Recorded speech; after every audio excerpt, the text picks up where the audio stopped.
시작하겠습니다. 여러분들 오늘부터 이제 심화 이론반 시작하도록 할게요. 기본 이론반에서는 우리가 교과서 이론들 중심으로 좀 봤는데 여기서는 이론과 문제를 좀 병행해 가면서 우리가 같이 볼 겁니다. 그래서 뭐 이론하고 그 다음에 날개에 있는 문제들 우리가 이제 다 풀어볼 거예요. 다 풀어보면서 같이 접목시키는 훈련들을 좀 하셔야 됩니다. 그리고 항상 이번 텀에서는 문제를 풀려고 덤비지 마시고 문제를 해석하려고 하세요. 그러니까 문제를 해석하시면서 바로 날개에 있는 문제하고 지문들을 하나하나 체크해가는 그런 연습을 해줘야 돼. 문제 푸는 훈련은 우리가 객관식반 가서 하면 돼요. 객관식반 가서 하면 되고 이번 텀은 기본 이론반에서 이론했던 거 문제하고 접목시키면서 문제 해석하는 훈련하는 거예요. 그리고 나서 마지막에 객관식 파트 가면은 이제 문제를 광범위하게 많이 풀어보는 연습들이 필요한 거고. 그래서 본격적으로 시작해 보겠습니다. 먼저 경영학의 의미, 개념 이런 것들이야 다 좋은 얘기니까 좋은 얘기다라고 생각하시면 되는 거고, 실질적으로 우리가 공부했던 게 있죠. 페올. 페올이 프랑스 학자인데 미국식 경영학에 저렇게 등장하는 이유는 경영학 교과서 목차를 만들어주는 애여서 그래요. 목차를. 그래서 P, O, D, C의 과정을 만들어냈죠.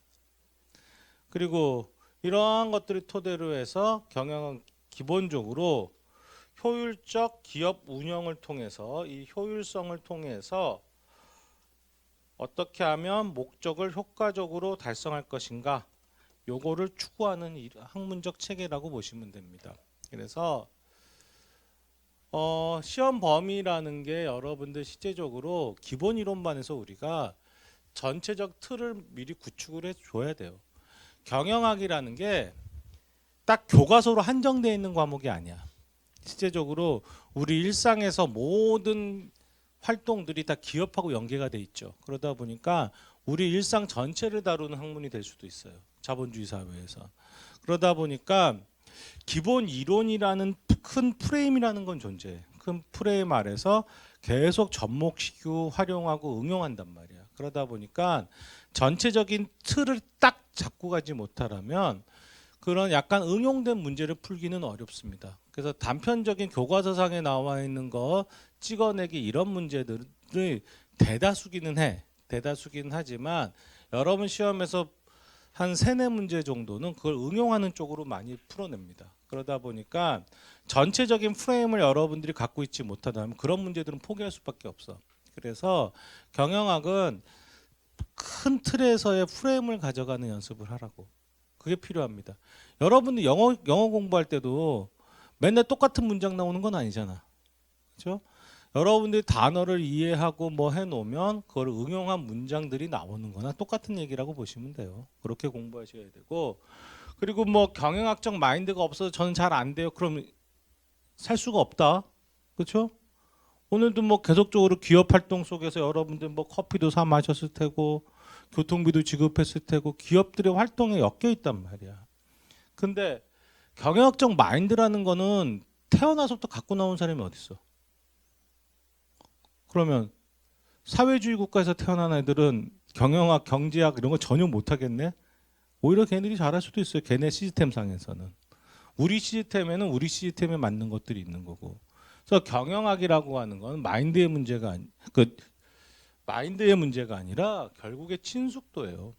우리가 일상에 대해서 얼마나 이론적으로 관심 있게 받느냐 그 차이인 거지. 애초부터 경영학적 마인드를 갖고 태어난 사람은 없습니다.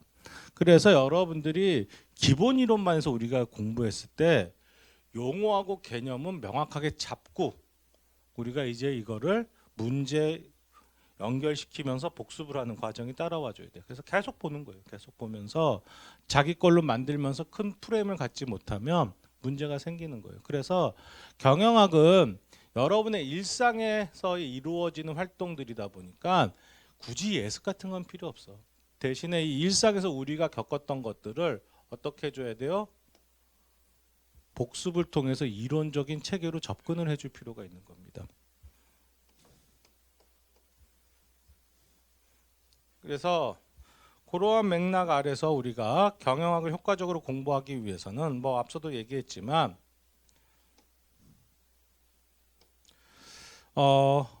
범위가 넓다는 인식부터 좀 버려줘야 돼요. 범위가 넓은 게 아니라 한 기업의 활동을 쪼개놓고 디테일하게 분석한 거예요.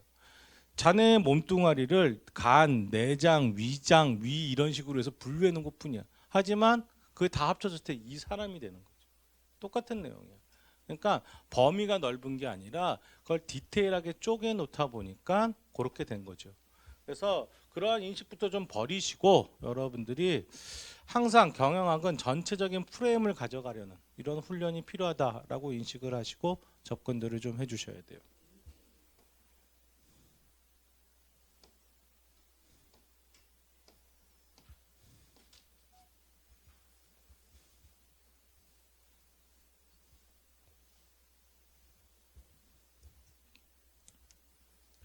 그래서 우리가 기본 이론반에서 어느 정도 프레임을 구축했다라고 가정을 하고 시작할 겁니다.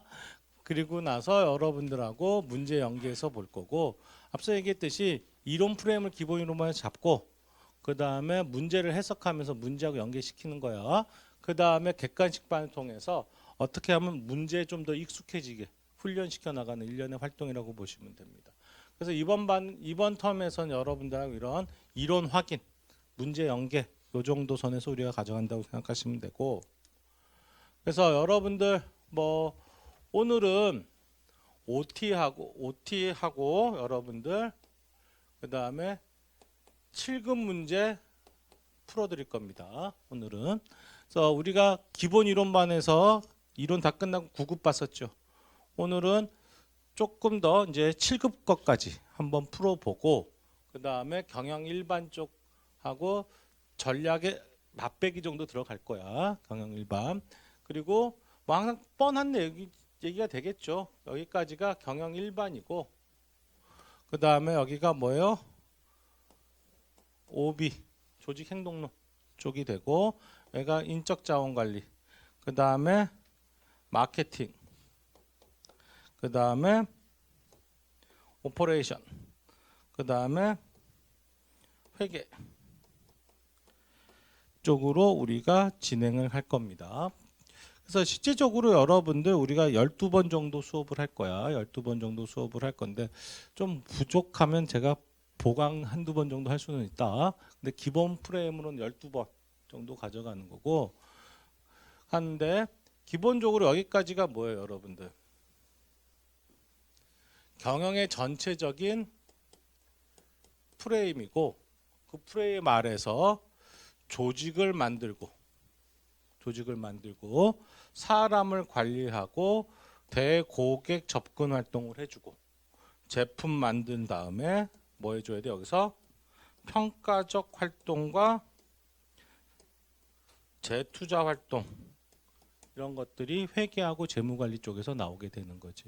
그래서 교과서예요. 교과서 결국에는 순서적인 측면이고 뭐 전략이란 측면에서 계획을 짰으면 조직을 만들어야 되겠죠. 그 다음에 인적 자원 관리라든지 이런 걸 통해서 디렉팅 해주고 조정해준 다음에 통제해주는 CA 활동까지 이어지는 거야. 그래서 PODC의 과정이 결국에 요 순서예요. 요 순서. 그래서 요거대로 갈 건데 뭐 여러분들 전체적인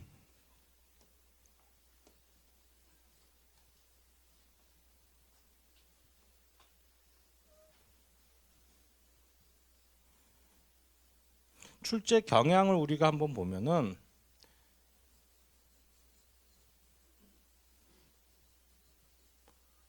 우리가 여기 이 수업에는 9급 준비하는 학생도 있고 7급 준비하는 학생도 있잖아요. 그래서 전체적인 틀에서 우리가 9급하고 7급하고 비교를 좀 해놓은 거야. 9급하고 7급 비교를 해놓은 건데 경영 일반에서 여러분들 뭐 보시면 알다시피 한 문제 정도 꼬박꼬박 나온다라고 생각하시면 돼요.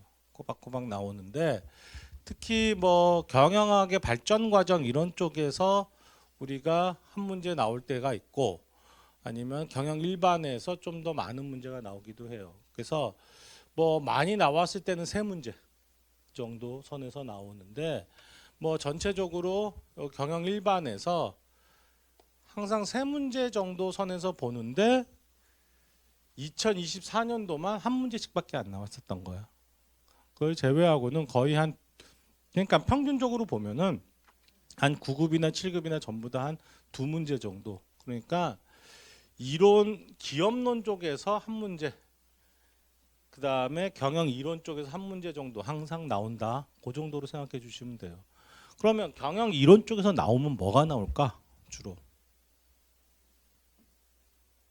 단정 지을 수는 없지만 거의 대부분 고전학파 쪽에서 물어봐요.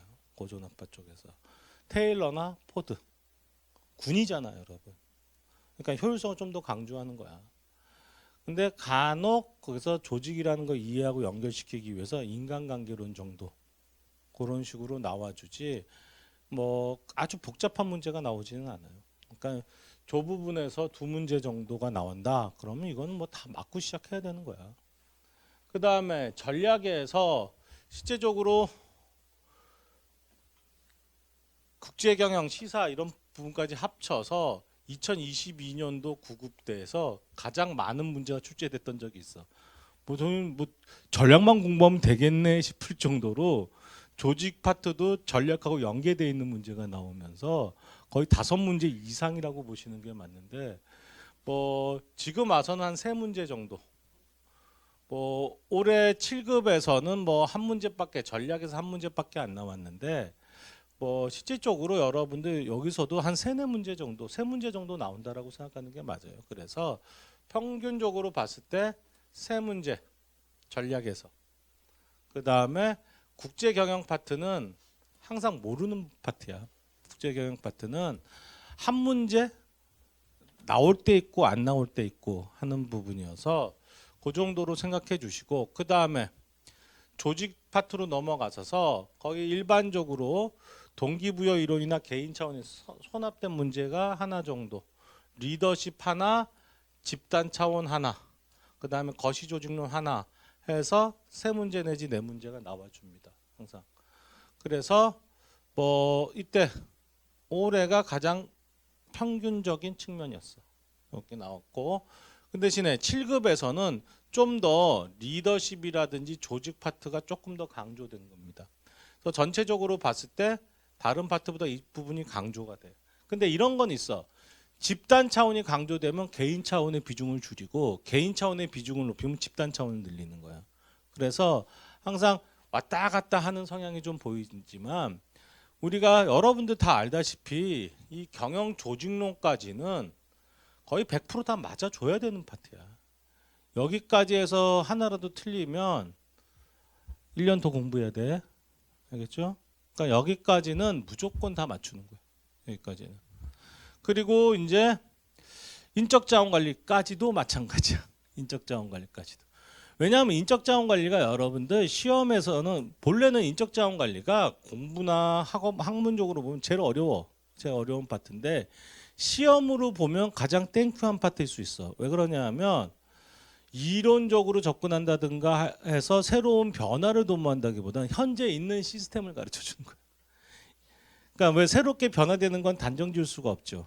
그러다 보니까 현재 있는 시스템을 얘기해 주는 거라고. 이론적 접근도 아니고. 그러다 보니까 뻔한 내용만 나올 수밖에 없어. 뻔한 내용만. 그래서 요 슬라이드에 있는 거 파트에서는 여러분들 무조건 다 맞춰야 돼. 여기까지는. 여기까지는 무조건 다 맞추면 일단 반타작은 하고 시작하는 거야. 반타작은. 그러니까 여러분 항상 명심해야 돼. 우습게 보면 안 되고 요 파트에서는 다 맞춰야 된다. 이렇게 생각하고 시작하셔야 돼. 특히 인적자원관리 파트는 비중도 적어. 비중도 적기 때문에 전체적으로 우리가 항상 조직 인사라고 표현하거든. 조직 인사. 그러니까 여기를 묶어서 생각하는 경향이 상당히 커요. 그러니까 조직 인사 합쳐서 우리가 5문제, 그 다음에 전략에서 2문제 내지는 3문제, 8개, 9개, 10개까지가 나온다라고 생각하시면 돼요. 이 앞부분에서. 그래서 보통은 뭐 8개에서 10개 사이 정도가 항상 요 파트에서 출제가 돼. 요 사이에서. 그러니까 어떻게 보면 어떤 것은 아 반타작은 아니잖아. 에이 그래 그냥 대략적으로 반타작이라고 생각하는 거야. 그냥 3분의 1 이상 이렇게 생각하시면 된다고. 그래서 이 부분은 다시 한번 말씀드리지만 무조건 다 맞아야 되는 파트예요. 이 파트는 지우개 한 방에 다 지워줄 수는 없나? 어? 요거? 아 요거? 아 그래서 배워야 돼. 뭐든지 배워야 돼. 그 다음에 이제 마케팅 파트인데 마케팅 파트가 여기까지 놓고 봤을 때 전체적으로 봤을 때 5문제. 5문제. 그래서 많이 나오면 7문제까지 나올 때가 있어. 많이 나오면. 그래서 9급에서는 실제적으로 마케팅 파트는 되게 쉬워. 9급에서는 되게 쉬운데 7급에서는 뭐 비슷한데 조금 더 문제가 길어질 뿐이에요. 이제 길어질 뿐이고 큰 차이는 없고 그래서 특히 왜 포피냐고 하냐면 포 프로블럼 4문제 나와서 포피라고 하는 거야. 농담삼아서 그렇게 얘기하는데 최근에는 근데 비중이 좀 줄었어. 왜냐하면 포피에 대한 관점이 많이 바뀌었거든요. 포A, 포C 뭐 이런 개념으로 많이 들어가서 포피에 대한 비중이 줄긴 했지만 그래도 포피는 마케팅에서의 기본이에요. 기본이다 보니까 특히 제품에서 프로덕트 파트에서 항상 많은 시험 문제가 출제가 됩니다. 근데 7급에서 올해 이 포피에서 프로덕트 파트에서 올해하고 작년에 안 나왔었어. 아 이제 25년이니까 작년하고 재작년하고 안 나왔었는데 그럼 뭐 올해 땡큐 해줄 수 있겠네 나올 수 있다는 얘기인데 여기서 뭐 그다지 어려운 문제는 아니니까 마케팅 파트도 대신에 마케팅에서 마케팅 조사 파트 같은 경우 9급에서는 거의 안 나오지만 7급에서는 마케팅 조사 파트에서 무조건 한 문제 정도 나온다라고 생각하고 접근하셔야 돼. 근데 마케팅 조사가 엄청나게 깊이 있는 통계를 요구하는 그런 거 아닙니다. 그래서 아주 단순한 문제들이니까 그거 잘 봐두시고 학생들이 조금 어려워하는 게 이 소비자 행동 분석이야. 왜냐하면 심리학적 접근이 들어가기 때문에 조금 어렵게 느껴질 수는 있는데 마케팅 조사에서 한 문제, 소비자 행동 분석에서 한 문제 정도는 무조건 나온다라고 생각을 해주시고 그리고 뭐 STP 쪽에서 이게 약간 STP 전략이라고도 우리가 얘기를 하는데 이쪽에서 한 문제 정도 평균적으로 봤을 때 그리고 포피에서 전체적으로 봤을 때 한 2문제에서 뭐 통상 5문제 정도가 나오는데 많이 나오면 한두 문제가 더 나올 수는 있어요. 이 정도 생각해 주시면 딱 맞습니다. 그 다음에 경영정보에서 2023년도 7급 되면 미쳤던 거야. 이건 미쳤던 거고 통상적으로 경영정보에서 한 문제 정도 나온다라고 보시면 돼요. 근데 이때 경영정보에서 나오는 문제는 어떻게 생각하시면은 여러분들이 일상에서 나보다 더 잘하는 사람들도 있어. 인터넷이나 뭐 스마트폰 뭐 이런 AI 이런 거 다루잖아. 그러니까 더 잘하는 사람들도 있는데 문제적 접근해 보면 그 해 노무사 시험에 경영정보 파트에서 2-3문제가 나오거든요. 그럼 그거 보시면서 유추하시면 돼.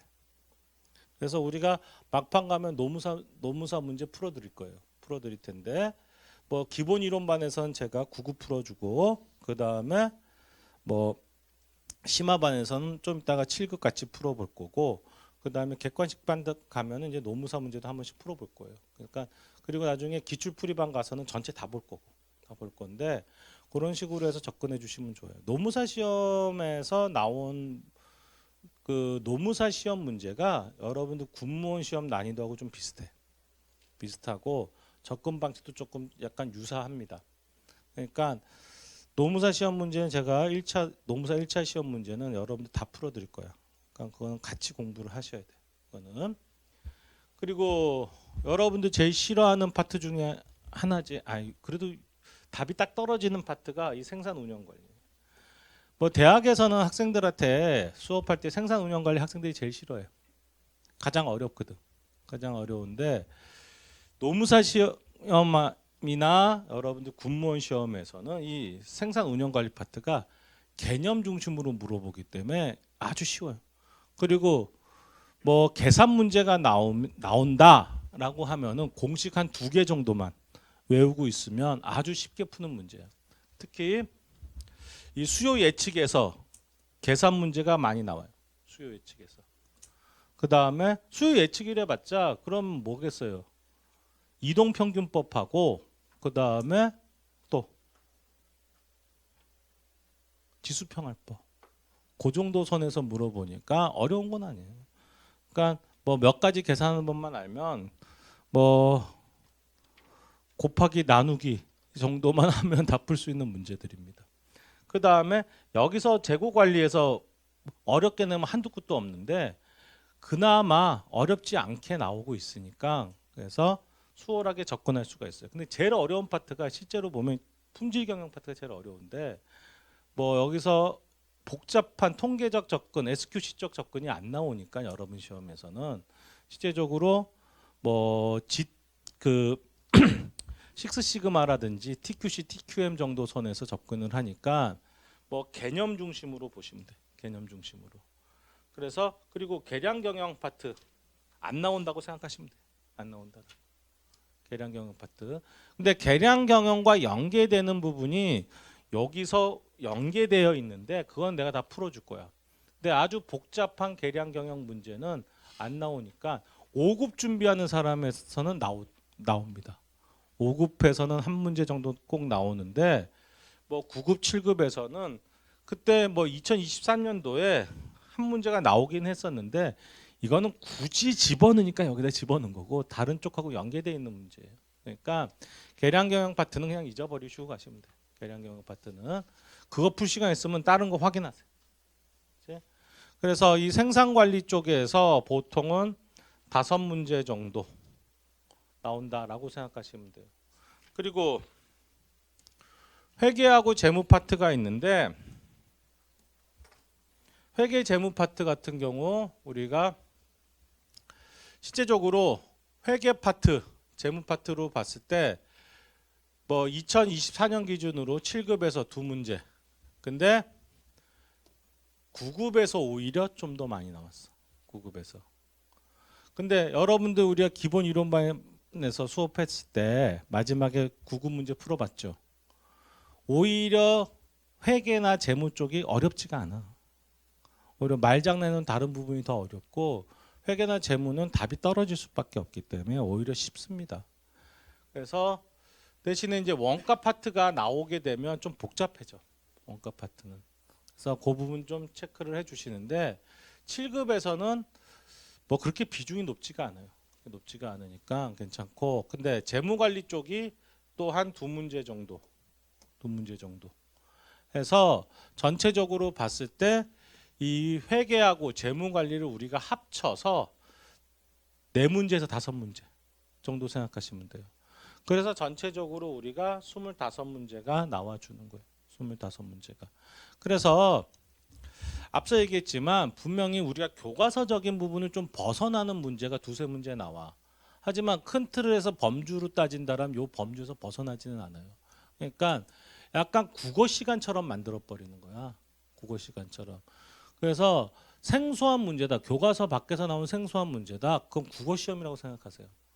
그리고 지문 속에서 문제 속에서 답이 있어. 답이 있으니까 일반 상식 문제가 돼 버린다고. 그러니까 당황하지 말고 자기 생각대로 푸시면 돼. 어느 정도 공부가 이루어지면 이제부터는 자신을 믿는 거예요.